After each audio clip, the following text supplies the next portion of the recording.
Pancasila itu ini sih, menurut saya punya pandangan yang berbeda. Oke, nah silakan.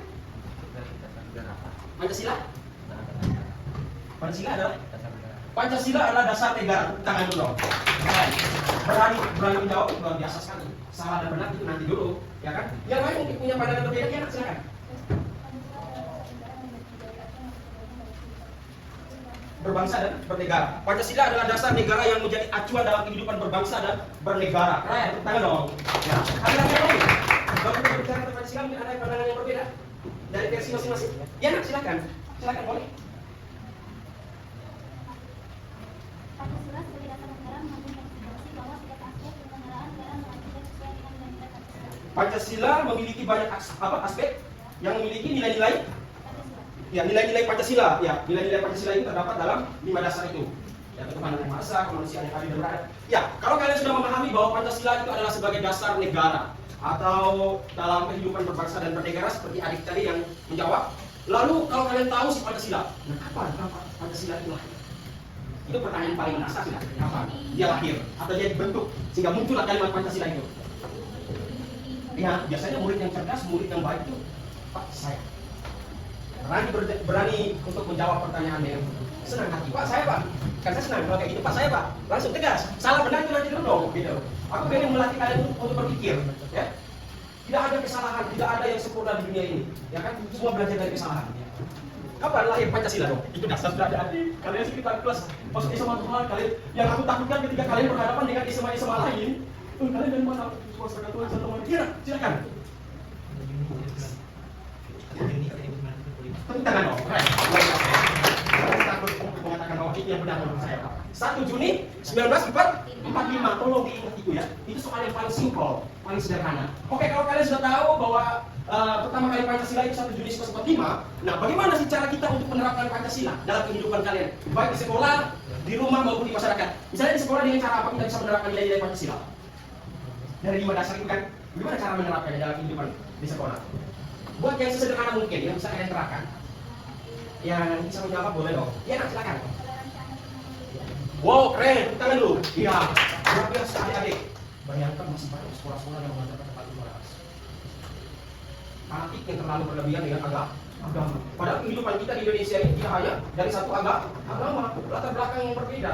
Bahkan kita punya nenek moyang aja mungkin berbeda. Apalagi agama yang baru lahir kemarin, ya kan? Walaupun kita ini masuk di dalam sekolah yayasan Katolik, tetapi kita harus menanamkan nilai-nilai toleransi. Kalau misalnya dalam kehidupan di rumah, dengan cara yang apa kalian bisa menerapkan nilai-nilai Pancasila dalam kehidupan di rumah? Misalnya apa? Contoh misalnya, aku pengen semuanya aktif dong. Aku pengen semuanya aktif. Pagi-pagi harus aktif otaknya. Tuhan menciptakan otak kita untuk berpikir. Ya, silakan. Membantu saudara yang sulit untuk mengerjakan pekerjaan rumah. Contoh misalnya apa? Tugas apa misalnya yang bisa adik bantu ketika dia mengalami kesulitan? Lebih simpel. Lebih simpel. Contohnya apa ya? Yang bisa adik bisa bantu gitu. Dia mengalami kesulitan, ya. Prakarya. Tugas apa yang adik bisa bantu gitu? Dengan cara yang sederhana. Adik bantu bisa kan? Yang adik paling sederhana bisa dibantu di rumah. Membantu apa misalnya? Kehidupan di rumah gitu. Ada yang bisa? Yang bisa adik terapkan di rumah.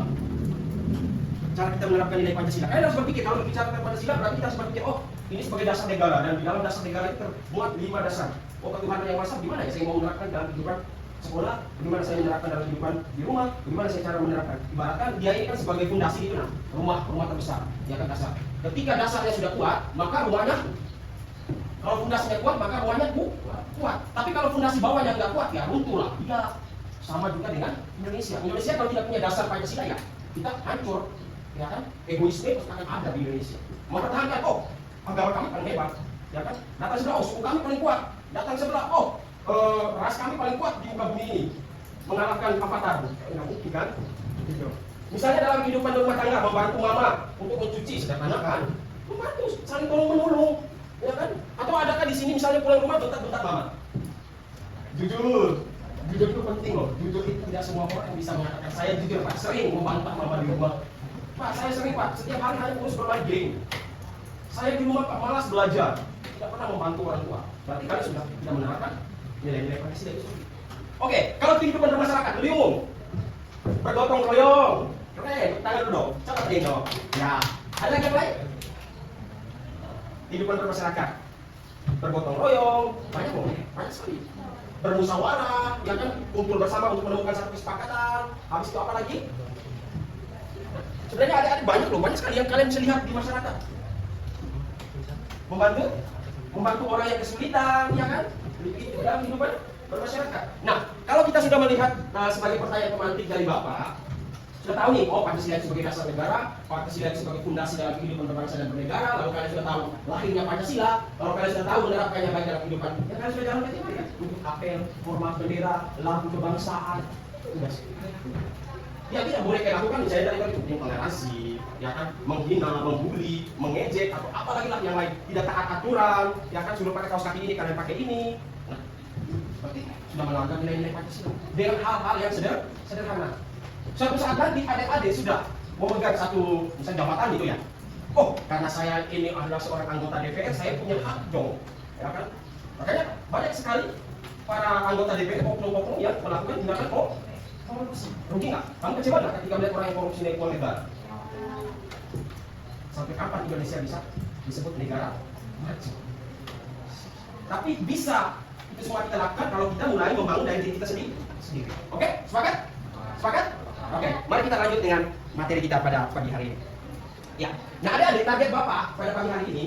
Yang pertama itu kita punya target, ya, untuk mau belajar tentang kedudukan Pancasila sebagai dasar negara yang tadi adikku yang menjawab. Lalu yang kedua kita akan melihat bagaimana pandangan hidup berbangsa dan bernegara dan juga ideologi, ide, pemikiran. Nah kalau kita berbicara tentang ide, berarti itu kita berbicara tentang para tokoh-tokoh agama, ideologi mereka. Pandangan saya, pandangan Insinyur Soekarno, pandangan Muhammad Hatta, pandangan Muhammad yang punya pandangan yang berbeda. Itu kalau kita berbicara tentang ideologi. Nah yang kedua, proyek kita, target kita menemukan benang merah. Kira-kira di mana sih titik benang merah? Ya, antara Pancasila, Undang-Undang, dan Bhinneka Tunggal Ika. Lalu yang terakhir ada bagaimana cara menerapkannya. Sederhana dengan 3 pertanyaan itu tadi. Kita jabarkan. Oke? Gimana? Sudah mengerti sampai di sini? Sudah mengerti sampai di sini kita? Sebagai dasar aja nih, sebagai awal. Sudah paham tentang Pancasila, ya kan? Yang kedua kalian sudah tahu lahirnya Pancasila, dan yang ketiga bagaimana cara menerapkannya dalam kehidupan sehari-hari. Ya. Nah, ini yang Bapak gambarkan aja ya. Ibaratkan ini sebuah rumah. Ya, rumah. Maka yang paling pertama itu adalah fondasi. Dasar dulu ini. Pancasila ini harus tanamkan di bawah ini. Ketuhanan yang Maha Esa itu harus paling bawah, ya kan? Di bawah ini kita dengan berdiri latar belakang yang berbeda. Kuatkan dulu fondasinya. Kemanusiaan yang adil dan beradab itu harus paling utama negeri ini, ya kan? Terus yang ketiga apa? Sila yang ketiga, ada yang bisa menjawab? Kita harus ada persatuan antara kita, dasar dulu di rumah ini kita. Lalu yang keempat, kerakyatan yang dipimpin oleh hikmat kebijaksanaan. Tadi yang ada bilang musyawarah. Dan terakhir apa? Keadilan sosial. Harus adil, tidak ada yang membeda-bedakan. Nah, maka kita harus disebut ini sebagai fondasi, bahkan sebuah rumah kan. Nah, kalau dasarnya sudah tahu, yang kedua adalah kita harus membentuk struktur, harus punya aturan, ya kan? Jangan membuat sesuka hati. Harus punya undang-undang, harus punya legalitas, ya kan? Mendirikan sebuah agama harus punya dasar, ya kan? Tapi sangat disayangkan begitu banyak gereja-gereja dihancurkan oleh oknum-oknum yang tidak bertanggung. Sakit hati? Sakit dong, ya kan? Begitu banyak orang melakukan itu hanya karena mungkin saja tidak paham tentang ya, Pancasila. Nah, sebentar kita juga yang paling tertinggi adalah kalau kita sudah tahu fondasi, yang kedua adalah struktur, yang terakhir adalah harus ada namanya perlindungan Bhinneka Tunggal Ika. Kita ini berbeda-beda dari semua ini, kita harus tetap satu, harus dengan atap yang sama. Kan? Berbeda-beda, tapi kita harus tetap satu. Ini gambaran secara umum. Ya. Yang pertama kalau kita lihat pilar yang pertama adalah Pancasila sebagai fondasi utama. Ini gambaran rumah tadi ya. Ada gambaran rumah pertama sebagai dasar negara. Lalu kita lihat juga turunannya juga ada pandangan hidup berbangsa sebagai pedoman dalam kehidupan bermasyarakat. Yang ketiga ideologi nasional, arah dan tujuan. Yang terakhir adalah sumber hukum. Bapak ini gambaran secara umum aja dalam sebuah rumah. Oke, coba kita melihat ini adik-adik sebagai pertanyaan dari Bapak. Nilai-nilai Pancasila kan sudah kalian pelajari ini, ya kan? Nah, ketuhanan yang Maha Esa, menghormati kebebasan beragama dan menghargai perbedaan keyakinan. Menurut adik-adik, apakah jawaban nomor 1 ini benar atau salah? Menerapkannya, nah, kita tadi kan sudah gambarkan untuk menerapkannya kan? Dari Pancasila lahir lalu gimana hubungan kehidupan bermasyarakat. Ketuhanan yang Maha Esa, menghormati kebebasan beragama dan menghargai perbedaan keyakinan. Apakah ini benar? Oke, thank you. Lalu yang kedua, kemanusiaan yang adil dan beradab, menghormati hak asasi manusia dan bersikap adil sesama manusia. Oke, terima kasih banyak. Yang ketiga, Persatuan Indonesia, cara menerapkannya mengutamakan persatuan dan menjaga keutuhan NKRI.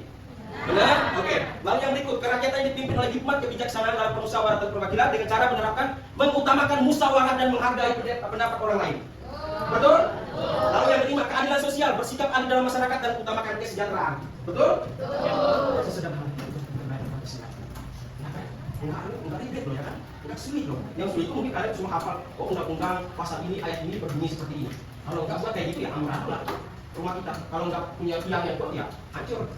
Sesimpel ini kan? Gimana, gampang enggak? Kan siap. Gampang? Yakin? Yakin? Oke. Bapak kita harus tahu dong gitu kan. Jadi kita punya struktur gitu lah. Sama ibaratnya di sekolah. Ada kepala sekolah, ada wakil, ya, mungkin ada lagi sekretaris, ada bendahara sekolah, ada guru-guru, ada karyawan, ada murid, ya kan? Sama juga dengan Indonesia. Nah, itu tugas kalian minggu depan. Ya, cari itu dalam strukturnya ya. Oke, itu tugas kalian. Nah, tujuan dari hukum itu untuk apa? Melindungi warga. Melindungi. Ketika kamu melakukan kesalahan, maka kamu akan kena hukuman. Ya kan? Kamu mencuri, di penjara. Kamu melakukan guru Pak Oden melakukan kekerasan terhadap anak. Punya undang-undang. Dulu guru pukul aja murid, Pak, belajar. Kok sekarang nggak bisa lagi? Kalau ada bapak ibu guru yang memukul dengan cara kekerasan fisik, kalian bisa melaporkan itu kepada pihak yang berwajib. Jangan takut untuk menyampaikan. Saya menyampaikan ada buktinya ini. Nah kan, bapak paham, bapak tahu semua orang tidak punya kemampuan yang sama. Nah kan, ada yang cepat memahami, ada yang pelan-pelan, ada yang langsung tanpa dijelaskan dia sudah paham. Berbeda-beda. Oke. Nah, kita melihat ini poin yang ketiga. Pilar yang ketiga adalah Bhinneka Tunggal Ika sebagai atap.